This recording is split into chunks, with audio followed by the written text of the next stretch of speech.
Hello, everyone. Welcome back to our English Learning Podcast. I'm Alex. And I'm Susan. Today, we are going to talk about why people are afraid to speak English and share our own experiences and tips to overcome this fear. I'll start by sharing my thoughts on this topic. One of the main reasons people are afraid to speak English is the fear of making mistakes. When I first started learning English, I was very self-conscious about my grammar and pronunciation. I was afraid that people would laugh at me or judge me if I made a mistake. This fear held me back from practicing speaking, which is essential for improving fluency. Another reason is the fear of being misunderstood. English is not my native language, and I often worry that my accent or choice of words would confuse others. This made me hesitant to speak up in conversations, especially in public or professional settings. The fear of not being able to express myself clearly was a big barrier. I also found that lack of confidence played a huge role. When you are not confident in your language skills, it's easy to doubt yourself and feel anxious about speaking. This lack of confidence often stems from comparing yourself to others who are more fluent.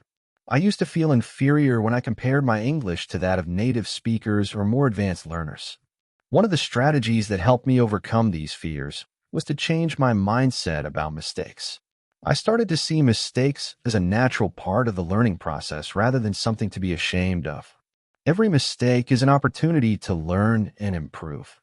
This shift in perspective helped reduce my fear and encouraged me to practice more. Another effective strategy was to practice in a safe and supportive environment. I joined language exchange groups and attended meetups where everyone was learning and making mistakes together. This supportive community helped build my confidence and made me feel more comfortable speaking English. Lastly, I practiced speaking English regularly. The more I spoke, the more confident I became. I started with simple conversations and gradually moved to more complex discussions. Over time, my fear of speaking decreased and my fluency improved. Another thing that helped me was watching TV shows and movies in English. This helped me get used to different accents and improved my listening skills. I would often repeat phrases and try to mimic the way the actors spoke. This practice helped me improve my pronunciation and intonation. Reading aloud was also a great exercise. I would read books, articles, and even scripts out loud to practice my speaking. This helped me get more comfortable with forming sentences and improved my fluency.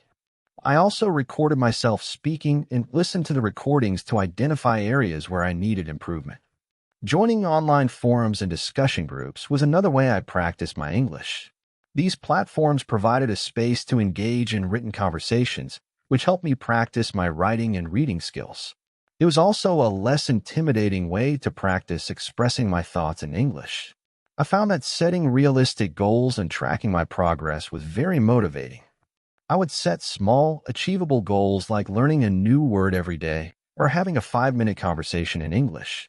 Tracking my progress helped me see how far I had come and kept me motivated to continue learning. Lastly, I learned to be patient with myself. Achieving fluency is a long process, and it's important to celebrate small victories along the way. Every step forward, no matter how small, is progress. This mindset helped me stay positive and persistent in my language learning journey. That's very insightful, Joe. I can relate to many of those fears. When I first started learning English, I was also afraid of making mistakes and being judged. This fear often made me silent in situations where I had the opportunity to practice speaking. I was especially nervous in front of native speakers. Another reason for my fear was the anxiety of not finding the right words. I often worried that I wouldn't know how to respond in a conversation, leading to awkward pauses. This fear of running out of words made me avoid speaking English altogether. I also felt intimidated by the fast pace of conversations. Native speakers often talk quickly, and I struggled to keep up. This made me afraid that I would miss important parts of the conversation or respond inappropriately. The speed of speech was a major hurdle for me. One strategy that helped me was to slow down and take my time when speaking. I realized that it's okay to pause and think about what I want to say. Taking a moment to gather my thoughts helped reduce my anxiety and made my speech clearer. Another helpful approach was to prepare and practice common phrases and responses. Having a set of go-to phrases for different situations gave me a sense of security and confidence.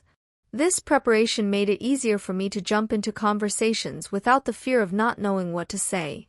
I also found it beneficial to listen to and mimic native speakers. Watching TV shows, movies, and listening to podcasts helped me get used to the natural flow and rhythm of English. I would mimic the phrases and intonations, which improved my pronunciation and helped me feel more comfortable speaking. Lastly, I tried to immerse myself in English as much as possible. I surrounded myself with the language through books, music, and even changing my phone settings to English. This constant exposure helped me become more familiar with the language and reduced my fear over time.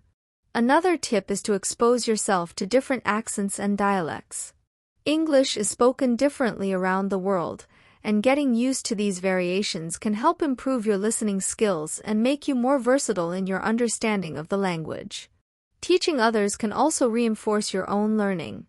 I started helping other learners by explaining grammar rules and vocabulary. This not only helped them but also reinforced my own understanding and skills.